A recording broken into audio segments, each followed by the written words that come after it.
નમસ્કાર વિદ્યાર્થી મિત્રો, આજે આપણે સ્વાધ્યાય 14.2માં પ્રશ્ન 2 જોઈશું. ગઈ વખતે આપણે પ્રશ્ન 1 જોયેલો હતો. તો પ્રશ્ન 2માં શું આપેલું છે? તો આપેલી પદાવલીઓના અવયવ પાડો એમ આપણને કીધેલું છે. તો હવે આપણને એમાં 10 દાખલા આપેલા છે. તો આપણે ધીરે ધીરે જોઈએ બધા દાખલા. તો પહેલો દાખલો જોઈએ આપણે. 7x ઓછા 42 આ આપણને આપેલું છે. તો આપણે અવયવ પાડવા પહેલાં શું કરવાનું? તો આ બંનેને છૂટા પાડવાના, એટલે કે બધામાં કયા કયા પદ આવે તે આપણે જોવાના છે. તો 7x ને આપણે છૂટા પાડીએ. 7xનું શું થાય? તો 7 ગુણ્યા x આ રીતે આપણે લખી શકીએ. અને 42ને કઈ રીતે લખી શકાય? તો 7 ગુણ્યા 3 ગુણ્યા 2 એટલે કે 7 છંગ 42 થાય, બરાબર. 7 અને આ 3 દુ એટલે 6 એટલે 7 છંગ 42. 42 કઈ રીતે થાય? તો કે 7 છંગ 42 થાય એટલે 6 એટલે પાછું આપણે 3 ગુણ્યા 2 કરીએ તો 6 મળે આપણને, બરાબર. તો 7 છંગ 42 થાય. તો હવે આમાં આપણને સામાન્ય શું દેખાય છે? તો 7 દેખાય છે. 7 બંનેમાં સામાન્ય છે, બરાબર. તો આનો આપણે અવયવ લખવા હોય તો કઈ રીતે લખી શકાય? તો આપણે લખીએ 7x ઓછા 42. તો આમાંથી શું સામાન્ય નીકળશે? તો આમાંથી 7 સામાન્ય નીકળશે. તો બાકી શું રહી? x બાકી રહી. આ x બાકી રહી, બરાબર. તો x ઓછા 42. 42માં આપણને શું સામાન્ય નીકળે? 7 સામાન્ય નીકળે. તો બચે શું? 3 દુ 6 એટલે 6. તો આ આપણો અવયવ થયો, બરાબર. 7 કૌંસમાં x ઓછા 6 આ આપણું શું થયું? અવયવ. તો આ રીતે આપણે પહેલાં છૂટા પાડવાનું, તેમાંથી સામાન્ય શોધવાના અને ત્યારબાદ અહીંયા લખવાનું છે. આ રીતે આપણે કરવાનું છે બધા દાખલામાં. તો બીજો દાખલો જોઈએ આપણે. 6p - 12q. બીજો દાખલો જોઈએ. 6p - 12q, બરાબર. તો આ દાખલા જોઈએ. તો આમાં આપણે શું કરવાનું? તો પહેલાં આપણે બધાને અલગ અલગ દર્શાવી દેવાના. 6pનું શું થશે? તો કે 3 દુ 6 ગુણ્યા p. પછી 12qનું શું થાય? તો 3 દુ 6 દુ 12 ગુણ્યા q થાય. 3 દુ 6 અને 6 દુ 12 ગુણ્યા q. તો આ રીતે આપણે પહેલાં દર્શાવી દેવાનું. પછી શું કરવાનું? તો સામાન્ય શું છે તે જોવાનું. આમાં 3 સામાન્ય છે. આ એક સામાન્ય થયું. પછી 2 પણ સામાન્ય છે, બરાબર. પછી આમાં એકવાર 2 છે પણ અહીંયા નથી, બરાબર, એટલે એ સામાન્ય નહીં કહેવાય. એટલે 2 સામાન્ય છે. અહીંયા 3 ગુણ્યા 2 એ બંનેમાં સામાન્ય છે. તો આપણે અહીંયા લખી શકીએ હવે કે 6p ઓછા 12q, બરાબર. તો આપણે લખવું હોય તો આમાંથી પહેલા પદમાંથી શું સામાન્ય નીકળે? 3 દુ 6 એટલે 3 અને 2 સામાન્ય નીકળે. 2 ગુણાકારમાં છે. 3 દુ 6 થાય. તો 6 સામાન્ય. કૌંસમાં શું રહેશે? તો p રહેશે. એટલે આ બેમાંથી આપણે આ બધામાંથી આપણે 6 સામાન્ય કાઢી લીધા, બરાબર. તો p બહાર રહ્યું અને 12q. આ 12qમાંથી પણ આપણે 6 કાઢી લઈએ તો 2 બાકી રહી. 6 દુ 12, બરાબર. ગુણાકારમાં લેવાનું છે આપણે. તો 6 આપણે બહાર કાઢી લઈએ તો 6 દુ 12 થાય q, બરાબર. તો આ આપણો અવયવ થાય. હવે આપણે આને ગુણીએ તો 6p થાય ઓછા 6 દુ 12 12q બને ને આ રીતે બની જાય, બરાબર.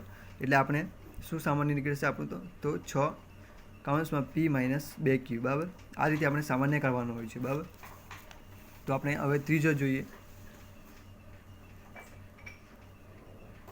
ત્રીજું આપણને શું આપેલું? તો 7a² વત્તા 14a. તો 7a² વત્તા 14a એ સામાન્ય કરવાનું છે આપણે. તો 7 આપણે લખીએ કે 7a². તો 7a² ને આપણે કઈ રીતે લખી શકીએ? 7 ગુણ્યા a 2 વાર છે, a² એટલે a ગુણ્યા a પછી 14a. તો 7 દુ 14 થાય. 14નું આપણે લખ્યું 7 દુ 14 પછી ગુણાકારમાં a છે એટલે a, બરાબર. આપણે આ બંનેમાં સામાન્ય કયા છે તે જોવાના છે. તો 7 પણ સામાન્ય છે બેમાં અને એક એ સામાન્ય છે, બરાબર. અહીંયા એક એ છે તો અહીંયા પણ એક એ સામાન્ય. અને બચે શું? તો કે એ બચે અને અહીંયા 2 બચે, બરાબર. તો આપણે સામાન્ય કાઢવું હોય તો 7a² વત્તા 14a, બરાબર. તો આપણે લખીએ અહીંયા આપણે શું સામાન્ય કાઢ્યું પહેલા પદમાંથી? તો 7 એ સામાન્ય કાઢ્યું, બેમાંથી 7 એ સામાન્ય કાઢ્યું તો શું બચ્યું? એ બચ્યો એ, અને વચ્ચે શાનું ચિહ્ન છે? તો કે સરવાળાનું ચિહ્ન છે. અને બીજું શું બચે? તો 2. આ આપણું અવયવ થશે. આને આપણે અંદર ગુણી દઈએ તો 7a² વત્તા 14a થઈ જાય. 7a આના હાથે ગુણાકાર કરીએ તો 7a² થાય. 7a બે હાથે ગુણાકાર કરીએ તો 7 દુ 14 એ થઈ જાય. બરાબર, તો આપણો આ અવયવ પડ્યો. બરાબર, તો આ રીતે આપણે આ ત્રીજો દાખલો જોયો. આપણે ચોથો દાખલો જોઈએ. ચોથા દાખલામાં શું આપેલું છે? તો -16z વત્તા 20z². બરાબર, તો -16z વત્તા 20z². બરાબર, આને આપણે અવયવ પાડવાના છે. તો આપણે લખી શકીએ આનું -16z. આને આપણે છૂટા પાડવાના. તો 16 એટલે શું થાય? 8 દુ 16 થાય. તો 8નું પણ આપણે છૂટું પાડી શકીએ. 2 દુ 4 દુ 8 દુ 16. બરાબર, 2 દુ 4, 4 દુ 8 અને 8 દુ 16. તો આ 16 થયું. આગળ માઇનસ આવશે, કોઈ બી એક માઇનસ લેવાનો આપણે. માઇનસ છે આગળ એટલે. અને ઝેડ બાકી રહ્યો હજુ આપણે, ગુણ્યા ઝેડ. હવે શું બાકી રહી? આનું આપણે છૂટું પાડીએ હવે. તો 20z². તો 20ને આપણે કઈ રીતે કરી શકીએ? તો 5 દુ 10 દુ 20 થાય. બરાબર, અને ઝેડ એટલે z². તો ઝેડ એટલે 3 વાર થશે, ઘન એટલે 3 વાર. બરાબર, આ ઝેડ 3 વાર છે. આ રીતે આપણે આને છૂટા પાડી શકીએ. હવે આ બેમાંથી સામાન્ય આપણે શોધવાનું છે. તો 5 તો અહીંયા નથી એટલે એ પણ સામાન્ય નહીં નીકળે. પછી શું સામાન્ય નીકળશે? તો 2, અહીંયાથી 2 સામાન્ય નીકળશે. પછી 2 બીજી વાર પણ છે, આ પણ સામાન્ય નીકળશે. પછી એક પાછું 2 છે, અહીંયા એક 2 છે પણ અહીંયા 2 નથી, એ 3 વાર ઝેડ છે. બરાબર, તો સામાન્ય શું નીકળશે? માત્ર 4. 2 દુ 4, 4 સામાન્ય નીકળશે. તો આપણે લખીએ હવે 16 -16z વત્તા 20z². બરાબર, તો આપણે સામાન્ય કાઢવું હોય તો શું સામાન્ય નીકળશે? તો 2 દુ 4, 4 સામાન્ય નીકળશે. 2 વાર 2 એટલે 2 ગુણ્યા 2. ચાલો 2 ગુણ્યા 2 રાખીએ પહેલાં. પછી અંદર શું રહી? તો -2 ગુણ્યા 2 ગુણ્યા z એટલે -4z થાય. -4z વચ્ચે વત્તાનું ચિહ્ન અને 20² એટલે આમાં શું સામાન્ય નીકળશે? 5z².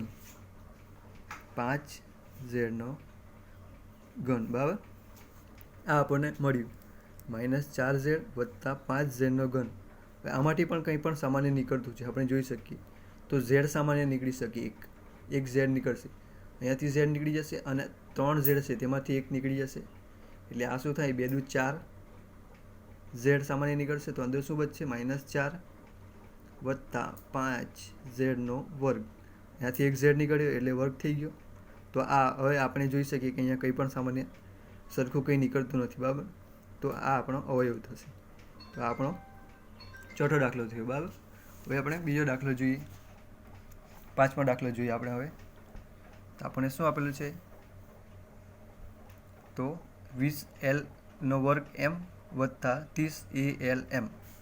તો આપણે લખીએ 5મું 20l² વત્તા 30alm. તો આપણે આનું શું કરવાનું છે? તો સામાન્ય અવયવ આપણે શોધવાના છે, અવયવ મેળવવાના છે. તો આપણે લખીએ. તો આપણે 20l²m એને આપણે છૂટું પાડીએ તો શું થશે? 5 ગુણ્યા 2, 5 દુ 10 દુ 20. આપણે 20નું કરવાના છે. બરાબર, 20ને આપણે કરીએ તો 5 દુ 10 ગુણ્યા 2 એટલે 20 થાય. ગુણ્યા l કેટલી વાર છે? 2 વાર. તો l ગુણ્યા l. અને m કેટલી વાર છે? 1 વાર. તો આ m. પછી 30નું જોઈએ આપણે. 30alm. તો 30નું શું થશે? તો 5 ગુણ્યા 2 એટલે 5 દુ 10 અને 10 તારી 30 થાય. બરાબર, અને બીજું શું ગુણાયેલું છે? તો એ એલ અને એમ. તો એ ગુણ્યા એલ ગુણ્યા એમ. આ બંનેમાં આપણે છૂટા પાડીને લખી દીધા. હવે આમાંથી આપણે સામાન્ય શોધવાનું છે. અહીંયા આપણે જોઈ શકીએ કે પાંચ સામાન્ય છે, બેમાં સરખા છે, બરાબર. પછી શું સામાન્ય છે? તો કે બે પણ સામાન્ય છે. પછી અહીંયા 2 છે તો અહીંયા 3 છે, એટલે હવે 5 ને 2 સામાન્ય છે. પછી અહીંયા આપણે જોઈ શકીએ તો અહીંયા એલ છે, અહીંયા પણ એલ છે. પછી એક એલ છે પણ અહીંયા એલ પાછો નથી, એલ એક જ વાર આવે. અને એમ, બરાબર. તો આ બધું સામાન્ય થઈ ગયું અહીંયા. તો કયું કયું સામાન્ય થયું? તો એક તો 5, 2, એલ અને એમ, એટલે 5 દુ 10 થાય, 10 LM. તો આપણે લખીએ પહેલાં 20 L નો વર્ગ એમ વત્તા 30 ALM, બરાબર. તો આપણે શું સામાન્ય નીકળ્યું અહીંયા? 5 ગુણ્યા 2 ગુણ્યા એલ ગુણ્યા એમ. તો 5 ગુણ્યા 2 કેટલા થાય? 10. 5 દુ 10, પછી એલ અને એમ, 10 LM બહાર નીકળી ગયા, બરાબર. બચ્યું શું? તો આ એક બચ્યો, 2 એલ બચ્યા અંદર, 2 એલ વત્તા અહીંયા કેટલા શું બચ્યું? 3 એ બચ્યું, 3 એ બચ્યું, 3 એ, બરાબર. તો આપણો આ અવયવ મળ્યા આપણને, બરાબર, આ રીતે. તો આપણે બીજો દાખલો જોઈએ. છઠ્ઠો દાખલો આવ્યા. તો છઠ્ઠો દાખલામાં શું આપેલું છે આપણને?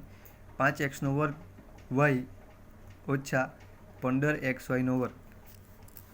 તો 5x નો વર્ગ y ઓછા 15xy નો વર્ગ. હવે આપણે આમાં અવયવ પાડવાના છે. તો આપણે જોઈએ તો 5x નો વર્ગ y આપણે પહેલાં લખી દઈએ. તો અહીંયા શું થશે? 5 ગુણ્યા x નો વર્ગ એટલે 2 વાર x, તો x ગુણ્યા x ગુણ્યા y, પછી 15xy નો વર્ગ. તો 15 ને આપણે શું કરીએ? 5 તારી 15 થાય, તો 5 ગુણ્યા 3 15 ગુણ્યા x થશે, અને y કેટલી વાર છે? 2 વાર છે, તો y ગુણ્યા y, બરાબર. આ બંનેમાં સામાન્ય શું છે? સરખું શું છે? તો એકવાર 5 સરખો છે, પછી એકવાર x સરખો છે, અહીંયા એક જ વાર x છે, પછી અહીંયા y એકવાર y સરખો છે, બરાબર. તો આપણે લખીએ હવે 5x નો વર્ગ y ઓછા 15xy નો વર્ગ. તો હવે આપણે સામાન્ય કાઢવું હોય એમાં તો શું કાઢી શકીએ? તો 5xy સામાન્ય નીકળે, આપણે લીટી કરી છે, x અને y. તો 5xy સામાન્ય નીકળશે, તો શું બચશે અંદર? એક x બચી જશે અંદર, અને અહીંયા શાનું નિશાની છે? તો કે ઓછાની, અને અંદર શું વચ્ચે? 3y. તો આ આપણો અવયવ થઈ ગયો, બરાબર. આ રીતે આપણે આપણે લખી શકીએ, પણ આપણે સામાન્ય સાદી રીતે પણ આપણે કયો સામાન્ય નીકળશે તે કહી શકીએ આપણે, બરાબર. પણ આપણે સમજવા માટે આ મેં લખું છું, બરાબર. તો આપણે બીજું જોઈએ. 7મો દાખલો. તો તેમાં શું આપેલું છે? તો કે 10a નો વર્ગ ઓછા 15b નો વર્ગ વત્તા 20c નો વર્ગ. તો આપણે લખીએ 10a નો વર્ગ ઓછા 15b નો વર્ગ વત્તા 20c નો વર્ગ. તો આમાં આપણે 3 પદ આપેલા, 1, 2 અને 3, બરાબર. તો આપણે 3 એમને પહેલાં જોઈએ. 10a નો વર્ગ, તો 10 એટલે 5 દુ 10 થાય, 5 દુ 10, અને એ કેટલી વાર છે? 2 વાર છે, તો a ગુણ્યા a. પછી 15b નો વર્ગ, તો 15b નો વર્ગ આપણે લખીએ, તો 15 એટલે 5 તારી 15 થાય, ગુણ્યા b કેટલી વાર છે? 2 વાર છે, b ગુણ્યા b. પછી શું આપેલું? 2x નો વર્ગ. તો 2x નો વર્ગને આપણે 2x નો વર્ગ નથી, 20c છે, અહીંયા 20c છે, આ 20 અને આ c, બરાબર. 20c નો વર્ગ છે. તો 20 એટલે શું થાય? તો 5 દુ 10 દુ 20 થાય, 5 દુ 10 અને 10 દુ 20. પછી શું આપેલું છે? c નો વર્ગ, એટલે c ગુણ્યા c. તો આ રીતે આપણે લખ્યું છૂટું પાડીને. હવે આપણે લખીએ અહીંયા તો 10a નો વર્ગ ઓછા 15b નો વર્ગ રકમ લખીએ છીએ આપણે, 10a નો વર્ગ માઇનસ 15b નો વર્ગ વત્તા 20c નો વર્ગ. તો આપણે આમાંથી શું સામાન્ય નીકળે તે જોવાનું, આપણે લખવાનું. તો આના માટે શું છે? આપણે જોઈએ પહેલાં તો અહીંયા 5 બધામાં છે 5 એટલે એ સરખું, એ સામાન્ય કહેવાય 5. પછી 2, અહીંયા 2 છે પણ અહીંયા 2 નથી અને અહીંયા 2 છે એટલે ત્રણેયમાં સરખું હોવા જ જોઈએ એમ. આપણે કોઈ પણ પદ લે તેમાં કોઈ પણ વસ્તુ જે આપણને દેખાય છે તે ત્રણેયમાં હોવી જ જોઈએ, તો જ તે શું કહેવાય, સામાન્ય કહેવાય. બરાબર. તો અહીંયા 2 છે, અહીંયા 2 છે પણ અહીંયા 2 નહીં મળે એટલે એ સામાન્ય નહીં લઈ શકીએ આપણે. પછી તો અહીંયા એ છે, અહીંયા બી છે અને અહીંયા સી છે એટલે એને પણ નહીં લઈ શકીએ. બરાબર. તો માત્ર 5 બહાર નીકળશે. આમાંથી શું બહાર નીકળશે? 5. આપણે 5 બહાર કાઢી લઈએ તો આમાં શું બચે બીજું? તો 2a² બહાર બચે. 2a² ઓછા અહીંયા ચિહ્ન માઇનસનું ચિહ્ન છે. પછી આમાંથી આ પદમાંથી આપણે જોવાના છે તો આ પદમાં શું છે? 5 સામાન્ય છે એ તો આપણે કાઢી લીધે બહાર. તો બચ્યું શું? તો 3b². 3b². પછી વચ્ચે શાનું ચિહ્ન છે? સરવાળાનું. તો સરવાળા. પછી આમાં કયું સામાન્ય કાઢેલું છે આપણે? 5. અને બચ્યું શું? તો કે 4c². તો 4 એટલે કે 2 દુ 4 છે. આ 2 × 2 છે એટલે 4 થાય અને c × c એટલે c² થાય. તો c². આ આપણે અવયવ થયું. બરાબર. એકદમ સામાન્ય છે. આપણે પહેલાં શું કરવાનું હતું કે ત્રણેયનું આપણે આ રીતે લખી દેવાનું, ત્યારબાદ અહીંયા આપણી રકમ લખવાની, ત્યારબાદ કયું આમાંથી આપણે સામાન્ય જે કાઢેલું હોય તે અહીંયા બહાર કાઢી નાખવાનું અને જે બચેલું હોય તે આપણે અહીંયા લખવાનું હોય. બરાબર. તો આપણે 8મો દાખલો જોઈએ હવે. 1 2 3 v × 3 એટલે v ટ્રિપલ i એટલે 8 થાય. બરાબર. આ રોમન અંકવાળું હોય તો આપણે જોઈએ તો -4a² વત્તા 4ab ઓછા 4ca. તો આપણે રકમ લખીએ ઓછા 4a² વત્તા 4ab ઓછા 4ca. તો આપણે 4a² એમાં શું સામાન્ય હોય? -4a² છે તો 2 દુ 4 પણ એક માઇનસ અહીંયા બહાર છે એટલે -2 લખીએ × 2. 4 એટલે 2 × 2 ગુણ્યા a² એટલે a × a. પછી 4ab. 4ab તો 2 દુ 4 થાય અને ab એટલે a × b. પછી 4ca. 4ca તો 2 દુ 4 આ પણ 2 4 છે એટલે 2 દુ 4 ગુણ્યા c × a ગુણ્યા c × a.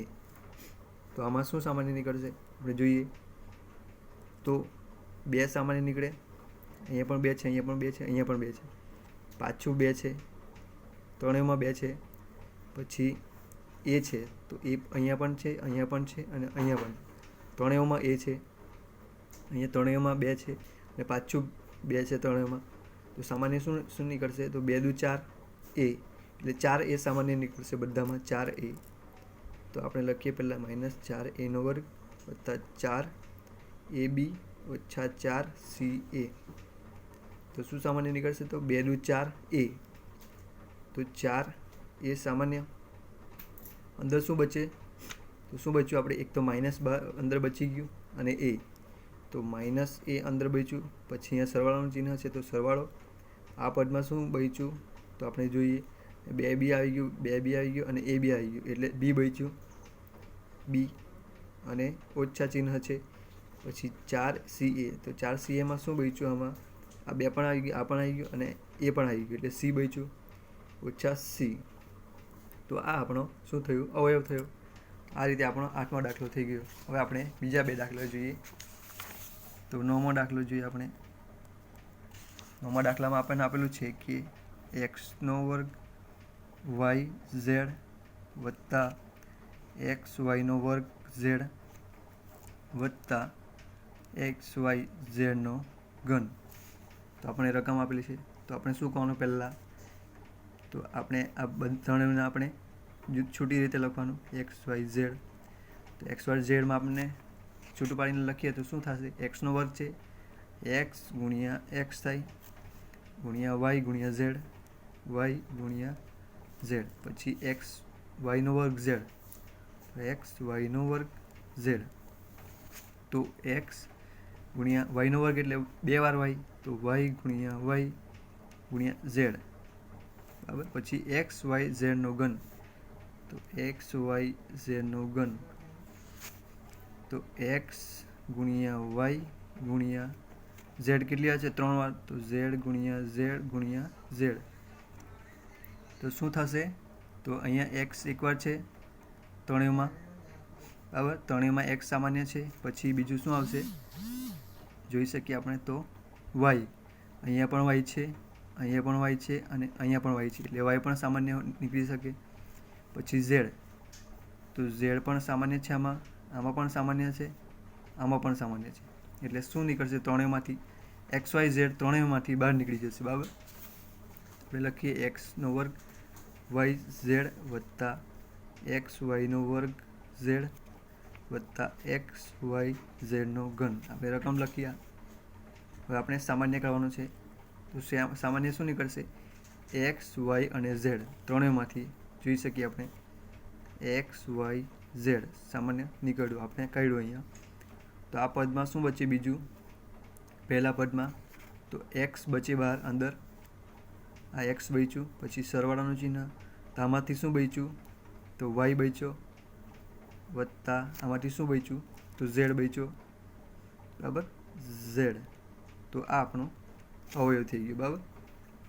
આ રીતે આપણે લખી શકીએ. પછી છેલ્લો દાખલો છે આપણને આપેલો છે, છેલ્લો દાખલો આપણે જોઈએ. છેલ્લા દાખલામાં આપણે જોઈએ એ એક્સનો વર્ગ વાય વત્તા બી એક્સ વાયનો વર્ગ વત્તા સી એક્સ વાય અને ઝેડ આપણને આપેલું છે. તો આપણને આ ત્રણેયને આપણે જુદી રીતે લખીએ, તો એક્સનો વર્ગ વાય આપણે લખી દીધું એ એક્સનો વર્ગ અને વાય. આને આપણે છૂટી રીતે લખીએ તો શું થશે? ગુણાકારના રૂપમાં લખીએ તો એ ગુણ્યા એક્સનો વર્ગ એટલે એક્સ 2 વાર ગુણ્યા એક્સ અને વાય ગુણ્યા વાય. પછી આનો વારો, તો આમાં શું? બી એક્સ વાયનો વર્ગ, તો આ બી, આ એક્સ ગુણાકારમાં એક્સ અને વાય 2 વાર એટલે ગુણ્યા વાય. પછી આ C X Y Z, C X Y Z, તો આને આપણે ગુણાકારમાં લખીએ તો શું થાય? સી ગુણ્યા એક્સ ગુણ્યા વાય ગુણ્યા ઝેડ, બરાબર. તો આ રીતે આપણે લખ્યું. હવે શું કરવાનું? તો આમાંથી સામાન્ય જોવાનું આપણે. અહીંયા એ છે, આમાં એ નથી, આમાં પણ એ નથી, એટલે એ સામાન્ય નહીં નીકળે.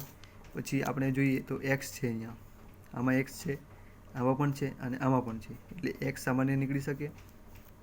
પછી બીજું શું છે? તો અહીંયા પાછું એક્સ આપેલું, પણ અહીંયા બંનેમાં એક્સ નહીં મળે, એટલે સામાન્ય નહીં નીકળશે. પછી વાય આપેલું છે, તો વાય અહીંયા બી છે, અહીંયા બી છે અને અહીંયા બી છે, એટલે વાય સામાન્ય નીકળે આ રીતે. એટલે આ ત્રણેયમાંથી એક્સ વાય સામાન્ય નીકળી જાય. તો શું બચે? તો એ એક્સનો વર્ગ વાય વત્તા બી એક્સ વાયનો વર્ગ વત્તા સી એક્સ વાય ઝેડ. આપણે રકમ લખી. હવે શું બચે? તો પહેલા પદમાં શું બચે? તો એ એક્સ બચે, તો આપણે એક્સ વાય સામાન્ય કાઢી લઈએ. પહેલાં એક્સ વાય આમાંથી સામાન્ય કાઢી લીધા, તો અંદર શું બચ્યું બીજું તે જોવાના છે આપણે. તો એ એક્સ બચે અંદર, એ એક્સ. પછી અહીંયા વચ્ચે સરવાળાનું ચિહ્ન છે, સરવાળાનું ચિહ્ન. પછી બી એક્સ વાયનો વર્ગમાં શું બચે? તો આપણે સામાન્ય શું કાઢ્યું? એક્સ વાય સામાન્ય નીકળ્યું, તો બચ્યું શું? બી અને વાય, તો બી વાય વત્તા આમાંથી શું બચે? તો આ તો એક્સ વાય તો નીકળી ગયું, એટલે શું બચ્યું? સી અને ઝેડ, સી અને ઝેડ. તો આ આપણા અવયવ થઈ ગયા, બરાબર. તો મિત્રો આ બધા દાખલા આ રીતે આપણને પૂછે તો સરળતાથી આવડી જાય. એટલે સૌપ્રથમ શું કરવાનું હોય? તો કે આ બધા જે લખેલા હોય તેને ગુણાકાર સ્વરૂપમાં આ રીતે આપણે લખી દેવાના. જેટલા પણ પદ આપેલા, અહીંયા 4 પદ આપેલા હોય, અહીંયા 3 પદ આપણને આપેલા છે, 1 2 અને 3, કેટલા પણ પદ આપેલા છે આપણે આ રીતે લખી દેવાનું પહેલાં. પછી શું કરવાનું? તો આ રીતે લખવાનું આપણે ગુણાકાર સ્વરૂપમાં. પછી એનો બધાને છૂટું કરી નાખવાનું. તો એક્સનો વર્ગ હોય તો એક્સ ગુણ્યા એક્સ, આ રીતે ત્રણેયનો લખી દેવાનું. પછી ત્રણેયમાં જે પણ સરખું દેખાય તેના પણ આપણે આ રીતે નિશાની કરી દેવાની, આપણે સમજવા માટે, બરાબર. જે સામાન્ય હોય તેને નિશાની કરી દેવાની. પછી જે આપણે રકમ લખી દેવાની. ત્યારબાદ શું? તો કે જે આપણે સામાન્ય કાઢેલા હોય તેને બહાર લખવાના અને અંદર જે બચે તે આપણે કૌંસમાં લખી દેવાનું. આ રીતે આપણે દાખલા ગણી શકીએ.